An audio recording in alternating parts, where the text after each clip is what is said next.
Boa noite, Mário. Bom revê-lo, bom encontrá-lo aqui no nosso programa mais uma vez. Prazer muito grande, muito obrigado. Ok, Mário, a gente já conversou várias vezes, fez várias entrevistas sobre gestão. A gente sabe que gestão em agronegócio ainda é uma coisa complicada, pelo menos para o pequeno e médio produtor. O grande não, porque ele forma uma agroindústria, uma agropecuária, e aí ele tem informações, ele tem consultores e ele consegue trabalhar isso de uma forma correta. Mas para o pequeno ainda é complicado, não é? Sim, é ainda complicado, mas eu poderia reforçar que também tem sido muito complicado, particularmente para os grandes. Também para os grandes? Particularmente para os grandes. Por quê, Mário? Porque justamente o tema que nós vamos conversar hoje aqui um pouquinho. Porque a gente percebe que as grandes organizações estão padecendo de uma doença crônica. Qual é? O desalinhamento.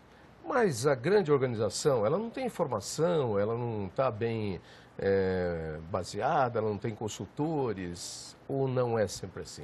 Nem sempre assim o é, e a grande maioria, apesar de justamente ter toda essa infraestrutura, que a pequena não o tem, ela tem promovendo silos, as diversas funções estão trabalhando de uma forma isolada e estão definitivamente desalinhadas. E o que é o desalinhamento? Eu vou preferir comentar com você o que é o alinhamento. Sim. Então, o que vem a ser o alinhamento? O alinhamento é um modelo de gestão, é uma ferramenta possantíssima de gestão que permite, Otávio, fazer com que todas as pessoas da organização estejam perseguindo um objetivo único, que é a visão da empresa. E que todas essas pessoas também conheçam a contribuição que ela tem que dar para a execução da estratégia, o como alcançar esse objetivo. Então, é uma ferramenta possantíssima. E aí nós temos isso também no agronegócio, que é o nosso caso. Obviamente, o agronegócio particularmente precisa muito disso aí. O que eu tenho percebido, Otávio, é que nós temos normalmente, em torno de 10% dos eventos, nós não temos controle sobre ele. São eventos que nós não temos controle, mas outros 90% dos eventos, nós temos total controle sobre ele. E nós somos os causadores do descontrole. O que não se pode fazer é inverter essa posição. Você não pode ter 10% de controle e 90% de descontrole. Isso, mas o que acontece é o seguinte, é que a forma como você reage àquilo que é inevitável é que faz com que você sofra mais ou menos. E o que você coloca nesses 10% que estão dentro do previsível, vamos chamar assim? O que está, eu diria o seguinte, são 10% de coisas que você não tem controle algum. E que se você reagir mal, por exemplo, agora o que nós estamos vivendo, um tufão. É alguma coisa descontrolada. A forma como você reage a um tufão ou a uma inundação, a um cataclisma de qualquer natureza, é a maneira como se você vai sofrer mais ou menos. O que estaria dentro de um controle previsível? O que estaria dentro do controle previsível? A maneira como você vai reagir a determinadas situações. Por exemplo, suponhamos que você chegue numa determinada organização, numa cooperativa, numa grande agroindústria, e procure o presidente e fale assim, eu gostaria que o senhor me fizesse uma gentileza. A sua empresa está alinhada? De uma maneira geral, a resposta é a seguinte, sim, óbvio que está. Sim, essa é a primeira resposta. Então, eu vou lhe pedir uma gentileza. Pegue o seu diretor, me dê quantos diretores você tem. Ah, eu tenho esse, esse e esse. 3. Então, pegue o primeiro diretor e eu gostaria que você me apontasse primeiro quais são os 5 pontos, as 5 áreas, 5 tarefas que você gostaria que ele definitivamente estivesse aplicando o tempo dele. Ele não vai conseguir te dizer isso.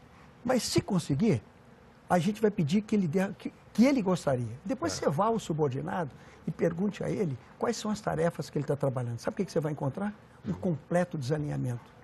Completo desalinhamento. E esse desalinhamento gera problemas de comunicação, são perdas incalculáveis. E o que seriam, eu vou usar um termo aqui que seriam banalidades, mas seriam as coisas que têm que estar sob controle e às vezes escapam na mão e que não poderiam estar fora de controle? A primeira coisa é que todos precisam ter um objetivo comum. As pessoas têm que ter um objetivo comum. O líder tem que dizer claramente qual que é a visão, qual que é o objetivo maior da organização e alinhar as pessoas para isso. Porque se você não sabe onde você quer chegar, qualquer estrada te atende, né? Você está trazendo para o Brasil um livro aqui lançado pela Campus, que é do Dr. Reyes Caden, acho que é isso, e Linda J. Caden. São dois americanos, é um casal que fala sobre o alinhamento total, como transformar visão em realidade e enriquecer a experiência gerencial, que é esse aqui que eu tenho em mãos agora. De que trata o livro e como ele coloca essa questão do alinhamento em termos práticos para quem gerencia um negócio? Perfeitamente. Eu estou justamente, ele tem uma aplicação universal. Primeiro que é um livro delicioso, ele é um romance. É leitura fácil? Leitura fácil, é um Isso é bom. romance, e na medida que você vai se deliciando com a história, você vai capturando os conceitos importantes que estão atrás do alinhamento total. Otávio, a contribuição, eu me esforcei muito para traduzir esse livro português, conseguimos uma editora maravilhosa que traduziu, fizemos o lançamento semana passada, foi um sucesso. Onde foi? Aqui em São Paulo? Foi em São Paulo, depois fomos ao Rio Grande do Sul e em Minas Gerais, foi um sucesso, acompanhei o professor, ele retornou para os Estados Unidos, volta novamente aqui em novembro, entende? Porque a gente começa a perceber que as empresas já estão interessadas em buscar esse projeto. Esse livro é um projeto que foi lançado mundialmente, Mário? Esse livro é um projeto, esse livro já está em espanhol, já está em inglês, já está em alemão, mas não tinha em português. Eu falei, eu não posso aceitar que os empresários brasileiros não estivessem gozando dos benefícios desse conceito. E por que é tão complicada ou tão desalinhada essa teoria do alinhamento, já que alinhamento é uma coisa que, na verdade, deveria ser uma coisa muito natural, espontânea e lógica? Por que é tão desalinhada? A pergunta é maravilhosa. A razão é muito simples. Você tem historicamente, você pega um filósofo, Max Weber, ele já dizia naquele tempo o seguinte, olha, a burocracia é a coisa mais importante. Depois você pega um Descartes e fala, você tem um grande, para você resolver, você tem que quebrar em partes. Exatamente. Só que na hora que você quebra isso em partes, você cria silos e começa a gerar uma série de problemas de comunicação, etc, etc. E depois do René Descartes, quem é que complicou foi McLuhan com a aldeia global? Então, agora essa tese do professor é da simplicidade. Tá. É da simplicidade. Vamos alinhar essas coisas e ter uma visão holística do processo. Muito simples, uma técnica simplérrima e de uma aplicabilidade incomensurável.